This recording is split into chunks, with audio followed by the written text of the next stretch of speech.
Ragging ను ప్రోత్సహిస్తున్న ఓ professor పై ఫిర్యాదు చేయడానికి వెళ్తే అధికారులు పట్టించుకోవడం లేదంటూ తిరుపతి ఎస్వి యూనివర్సిటీలో విద్యార్థి సంఘాలు నిరసనకు దిగాయి.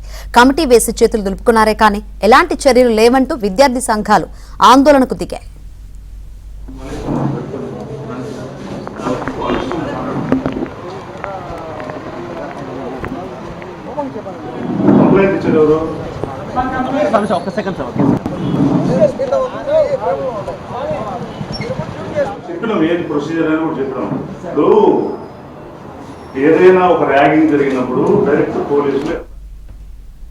మరింత సమాచారం మా ప్రతినిధి దినేష్ అందిస్తారు.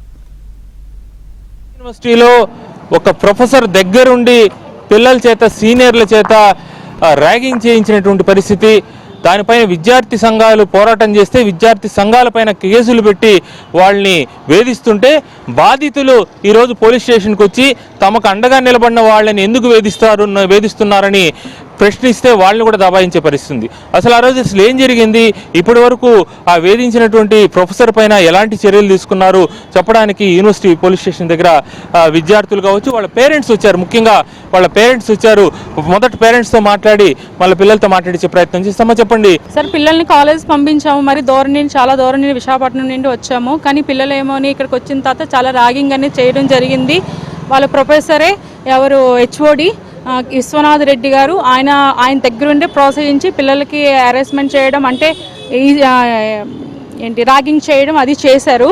సో ర్యాగింగ్ పిల్లలతో ముద్దులు పెట్టించమని, సెకండ్ ఇమ్మని, ఒంగోమని చాలా ఒక అమ్మాయి నించుంటే వాళ్ళ చుట్టూ అబ్బాయిలు ఉండి చాలా ర్యాగింగ్ చేశారు. సార్ ఉండి కూడా పట్టించుకోలేదంట. పట్టించుకోకుండా ఇంకా ర్యాగింగ్ చేయండి అని చెప్పారు.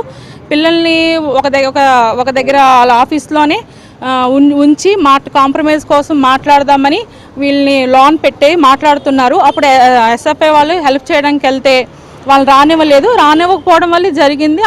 మా పిల్లలకు వాళ్ళు సపోర్ట్ చేస్తున్నప్పుడు వాళ్ళ మీద కేసులు పెట్టడం మాత్రం కరెక్ట్ కాదండి. నిన్నే చెప్పారు, వీసీ సార్ చెప్పారు అతని మీద యాక్షన్ తీసుకుంటాము, మరి క్లాస్కి అయితే రామని చెప్పారు.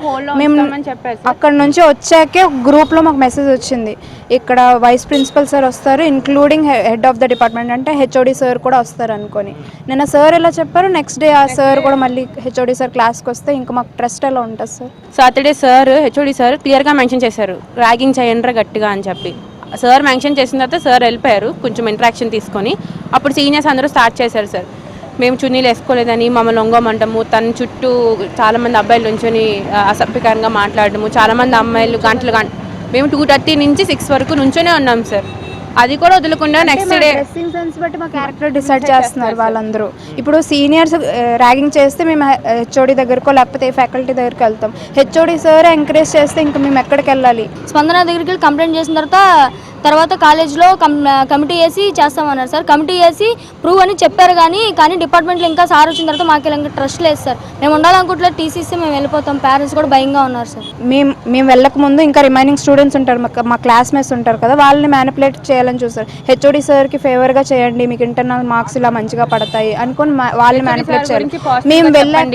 మేము వెళ్ళాక మమ్మల్ని కూడా మీరు ఒకవేళ టీసీ తీసుకోవాలన్నా మీరు 2 lakhs కట్టాలి, ఇంకా అంటే బెదిరించి కాంప్రమైజ్ చేయాలని చూసారు. మేమైతే కాంప్రమైజ్ అవ్వమని అప్పుడు గట్టిగా చెప్తే ఇంకా వెళ్ళిపోమని. మా దగ్గర ఉంది సార్. సార్ ఏదైతే సీనియర్స్ చెప్పారో వారి రికార్డింగ్ కూడా మా దగ్గర ఉంది సార్. ఈ ర్యాగింగ్ అంశం అయితే తీవ్ర చర్చకు దారితీస్తోంది. పోలీసులు ముఖ్యంగా తప్పుడు కేసులు, విద్యార్థి సంఘ నేతలపైన తప్పుడు కేసులు పెట్టడం, వాళ్ళని బెదరగొట్టడం అనేది మాత్రం అమానుషంగా ఉందని బాధితులు వచ్చి చెప్పినా దానిపైన కూడా చర్యలు లేదు. మొత్తంగా పోలీసు ఉన్నతాధికారులు కావచ్చు, అలాగే అధికార యంత్రాంగం కావచ్చు, అందరూ కూడా ఈ ఇష్యూ పైన దృష్టి పెట్టి వీరికి న్యాయం చేయాల్సిన అవసరం స్పష్టంగా కనిపిస్తోంది. Court studio.